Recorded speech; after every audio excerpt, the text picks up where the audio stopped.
this is one of the largest studies to date published in Science, looking at more than 38,700 farms in 119 countries, measuring 40 different food products that really represent 90% of what we eat. And they found that more than 80% of the farmland is used for livestock, but produces only 18% of the food calories and only 37% of the protein. This is monoculture, and this is monoculture that is leading to soil erosion, as we'll see in just a minute. And the lead researcher from Oxford said that agriculture is a sector that spans all the multitude of environmental problems. But I would also add our plates span all the multitude of environmental and agricultural problems. And animal agriculture has found its way all over the world. We see in third world countries and developing countries animal agriculture that eats the grass down to the ground and tears up the soil and doesn't produce sufficient calories or food for those populations. We also see that in many developing countries, they're using conventional techniques for the production of food that include plowing the ground. And as we'll learn from Jeff Ketch, when we plow the ground, we expose the soil to the UV radiation that kills the microbes in the soil, but it also exposes that precious resource to the wind and to the rain that can lead to soil erosion. And this is what we're finding in third world countries today. Massive erosion problems of arable land that could be used to produce food for those populations.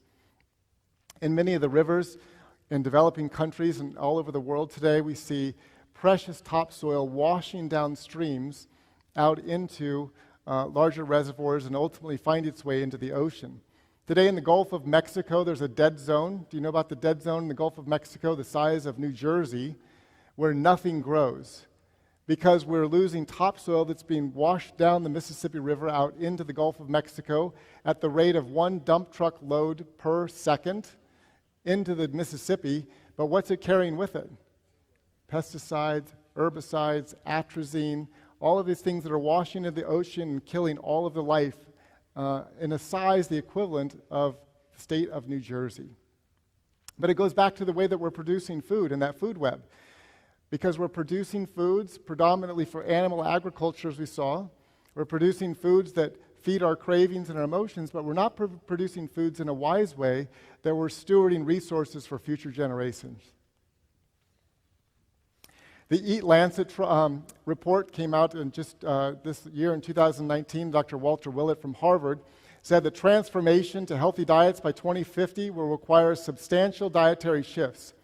A global consumption of fruits, vegetables, nuts, and legumes will have to double, and the consumption of foods such as red meat and sugar will have to be reduced by more than 50%.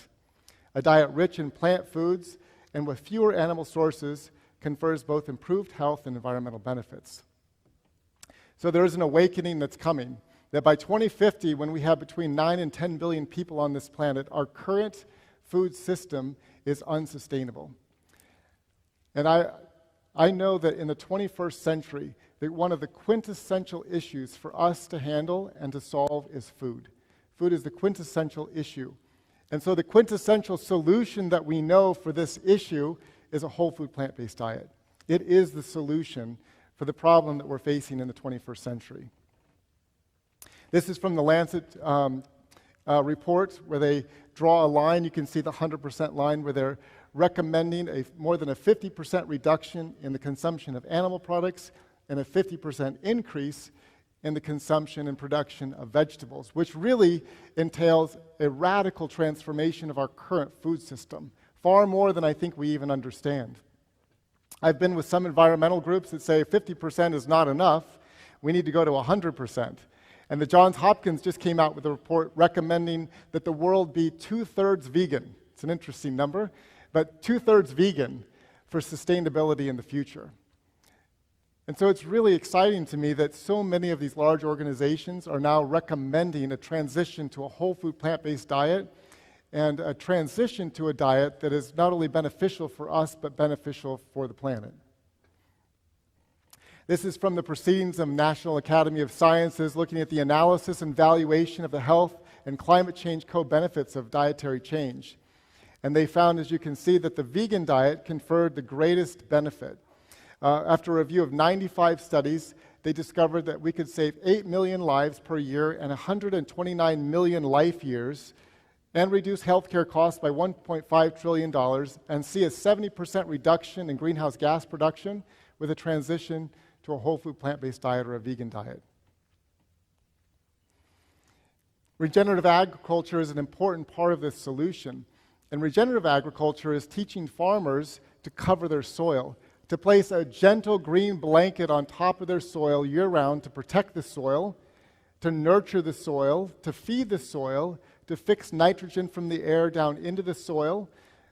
Healthy cover crops pull carbon from the air and fix it down into the soil, reducing greenhouse gases. And they protect the soil from erosion. Annually, we're losing 26 billion tons of topsoil every year to erosion. And currently, we've lost 1/3 of our arable land since 1950 because we're losing 1% of our topsoil every year to erosion because of the current conventional farming techniques. But we can do something about that, and I'll tell you in just a minute. Rodale has shown, as have other universities, that we can rebuild topsoil in just decades instead of centuries.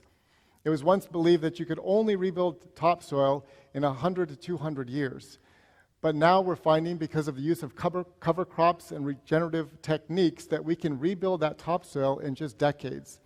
And so when we begin to vote with our dollars, and that's perhaps the most powerful vote that we have on a daily basis, when we are making a vote with our dollars about what we're going to include in our 100 bites, we can choose foods that are grown regeneratively.